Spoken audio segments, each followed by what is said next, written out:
Then you have a radical left lunatic known as a bomb thrower who is harassing hundreds of my people day after day over the boxes hoax. You know, the boxes hoax, as we call it. Just so everyone knows, I come under what's known as the Presidential Records Act, which was designed and approved by Congress long ago just for this reason. Under the Act, I'm supposed to negotiate with NARA, the National Archives and Records Administration, which as of this date is a radical left troublemaking organization that red flags the Constitution of the United States and the Bill of Rights as dangerous and triggering. Can you imagine? This is what we have to deal with. But there is no criminality under the Presidential Records Act. That is not what it's all about. We were negotiating in very good faith, proper way, in order to return some or all of the documents that I openly and in very plain sight brought with me to Mar-a-Lago from our beautiful White House, just as virtually every other president has done in the past. When FBI and DOJ officials with NARA were here, I told my lawyer to show them the very secure storage room in which they were locked. The FBI's sole request in writing was, could you please put another lock on the door? We immediately complied. It's a lot different than the Biden situation, isn't it? The next thing I know, we were raided by many gun-toting FBI agents who took whatever they wanted, including my passports and medical records. Everybody was in shock. Nobody had ever heard of such a raid before. Can't even believe it. Who would think that that could happen today? I immediately thought of the Fourth Amendment that protects against unreasonable search and seizure. But they did it anyway because our justice system has become lawless. They're using it now, in addition to everything else, to win elections. Apparently, they're not looking at me through the view of the non-criminal Presidential Records Act. They came up with a new one. This is a new one. And they're looking at me through the Espionage Act. Think of that. How does that sound? Of 1917, where the penalty is death. Even though that has absolutely nothing to do with openly taking boxes of documents and mostly clothing and other things to my home, which President Obama has done, the Bushes have done, Jimmy Carter has done, Ronald Reagan has done. Everybody's done. In fact, Hillary Clinton got rid of 33,000 emails, and that was okay. But nobody's done it like Joe Biden. This lunatic special prosecutor named Jack Smith, I wonder what it was prior to a change, who others of his ilk say he's even worse than they are, is only looking at Trump, yet Joe Biden took massive amounts more documents, even removed many boxes to Chinatown. You believe that? Just got $10 million from China. Where did that come from? I guess they were banking on Hunter's expertise, and had others stored in unsecured offices in Pennsylvania and strewn all over his garage floor, where his now very famous Corvette is also stored. All over the floor, including classified documents. But that's okay. Perhaps most importantly, he has 1,850 boxes in Delaware, which he is refusing to give up. But isn't that real obstruction? That's obstruction. As president, I have the right to declassify documents, and the process is automatic if I take them with me. It's automatic, declassified. Biden was vice president. He had absolutely no right to declassify as vice president. He doesn't come under the non-criminal Presidential Records Act. He comes under the very criminal Federal Records Act, unfortunately for him, but it's not going to matter because they don't follow the law, which has very severe penalties. He had classified documents that he took while he was a senator, which is absolutely inexcusable. And other senators, including Democrats, are outraged. But he's not being harassed and hounded like the people who work for me are. In fact, they seem to have forgotten about his documents entirely. So many, thousands and thousands. It's okay with him. They like to say that I'm obstructing, which I'm not, because I was working with NARA very nicely until the raid on my home. But Biden is obstructing by making it impossible to get the 1,850 boxes or explain why many documents were located in Chinatown. Can't explain it. Why were they in Chinatown? I don't know.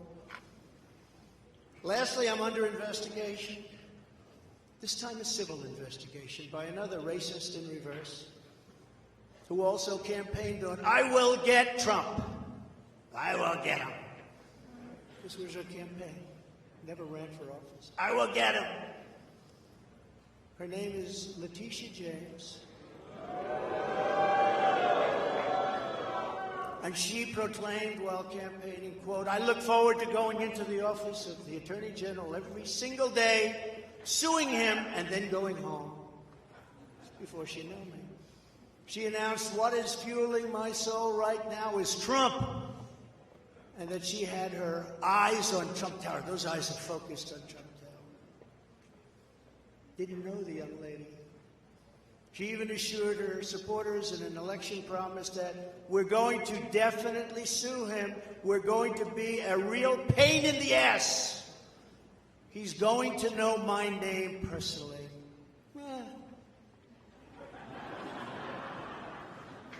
And then she claimed that I was an illegitimate president. Think of it. With all we did on energy, with all we did on the military, on taxes, biggest tax cuts in history, biggest regulation cuts in history, right to try, people able to get drugs now that aren't approved. Hopefully we don't have that problem. Letitia James vowed to use every area of the law to, quote, investigate President Trump and his business transactions. Those transactions are going to be investigated, she said.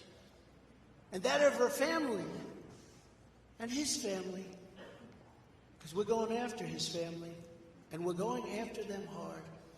This is all before entering office and all before knowing anything at all about me. But she's going to get me. This is why, along with unrelenting crime, so many people and companies are leaving New York. She said that I falsified my financial statements, but in fact we're proving and will prove that my financial statements were substantially more than we submitted, not less. And in all cases have a strong disclaimer clause in them which tells the institutions that may look at that if they want to, not to rely on the statement.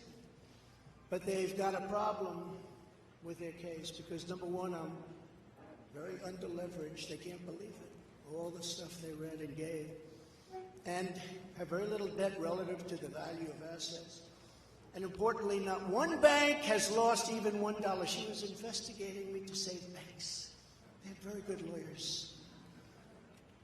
But they didn't lose $1 with us during this period of time.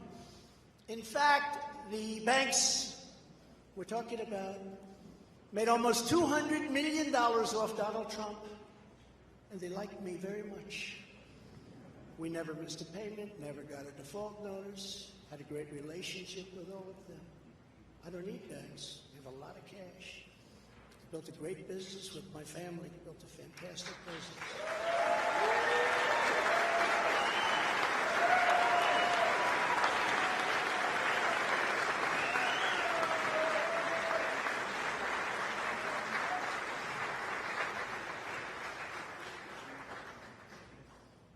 I have a son here who's done a great job, and I have another son here who's done a great job.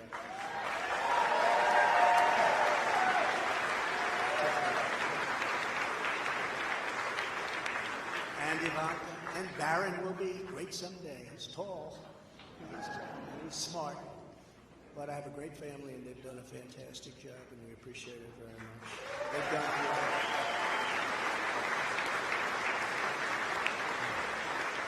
So she's suing me over banks that weren't defrauded, when she should be focused on violent crime that's driving people out of the state.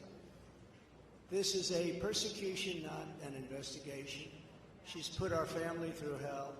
It's cost hundreds of millions of dollars to defend, but our heads are held very, very high.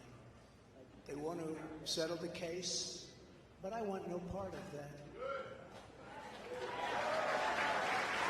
So here we are now. It's where we were today, in a city that was so great just 4 or 5 years ago.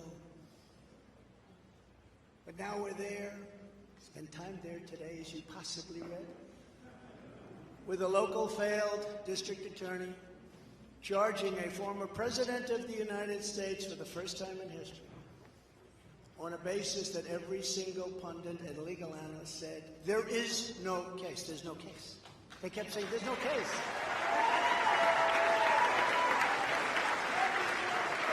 Virtually everyone. But it's far worse than that, because he knew there was no case. That's why last week he delayed for a month and then immediately took that back and threw this ridiculous indictment together. Came out today, everybody said, this is not really an indictment, there's nothing here. My lawyers came to me and they said, there's nothing here, they're not even saying what you did. The criminal is the district attorney because he illegally leaked massive amounts of grand jury information for which he should be prosecuted, or at a minimum, he should resign. And Alvin Bragg's wife confirmed a report that claimed her husband has Trump nailed on felonies. She has since locked down her Twitter account. His chief prosecutor, who represented the Democrats and crooked Hillary Clinton and a firm run by Chuck Schumer's brother, Robert, he quit the firm in order to go to work in the DA office in order to get Trump. Can you imagine that? Hillary Clinton's lawyer, Democrat firm. Ultimately, he quit as chief prosecutor because Bragg didn't think he had a case. Think of the same guy that brought this ridiculous thing today. Yet during his investigation, this prosecutor named Mark Pomerantz wrote and published a book saying all sorts of privileged things, has been very strongly reprimanded. He was reprimanded so strongly. I've never seen anything like it. That's probably the end of it. But what he did was probably very illegal. But he was very, very strongly reprimanded. Even District Attorney Bragg was furious with him. They were having a tremendous fight in the office because of it. But hope is never lost because various prosecutors in the DA's office also quit because they thought President Trump was being treated very unfairly. How about that? Isn't that great? Oh, I love them. I'd like to meet them. I'd like to meet them. The DA's office even had a web page. Meet the team of executives who have done this to President Trump. That was the title. Isn't that nice? They immediately had to take it down. Meanwhile, overall, crime in New York was up 30% last year, much more than that the year before, with felony assaults, robberies, and burglaries all up by massive, massive numbers. Not the same place that I know, not the same place that you know. And this is where we are right now. I have a Trump-hating judge with a Trump-hating wife and family whose daughter worked for Kamala Harris and now receives money from the Biden-Harris campaign, and a lot of it. We recently had another trial, and the same judge told the fine man who worked for me for many, many years that if you admit your guilt, you will be in jail for 90 days. But if you don't, if we go through a trial and you're found guilty, you're going away for 10 years and maybe longer, which for a 75-year-old man with a great family really means life. What the prosecutors and judge did to that man, I will never forget, because it's right out of the old Soviet Union. That's where we are. They said, you say anything about Trump, meaning that's bad, and you won't even have to serve the 90 days. You'll walk free. And they say that to many of my employees. We have this Jack Smith lunatic threatening people every single day through his representatives. They're threatening jail terms.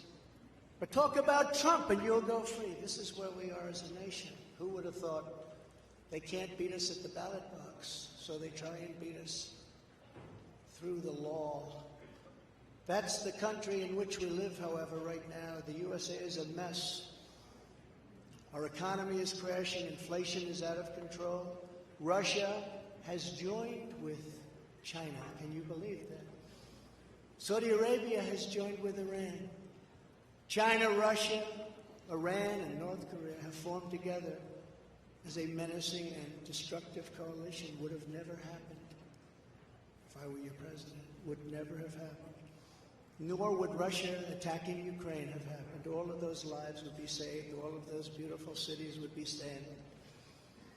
Our currency is crashing and will soon no longer be the world standard, which will be our greatest defeat, frankly, in 200 years. There will be no defeat like that. That will take us away from being even a great power. If you took the 5 worst presidents in the history of the United States and added them up, they would not have done near the destruction to our country as Joe Biden and the Biden administration have done.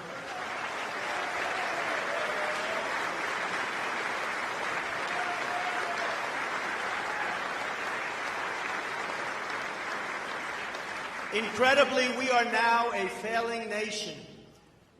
We are a nation in decline. And now these radical left lunatics want to interfere with our elections by using law enforcement. We can't let that happen.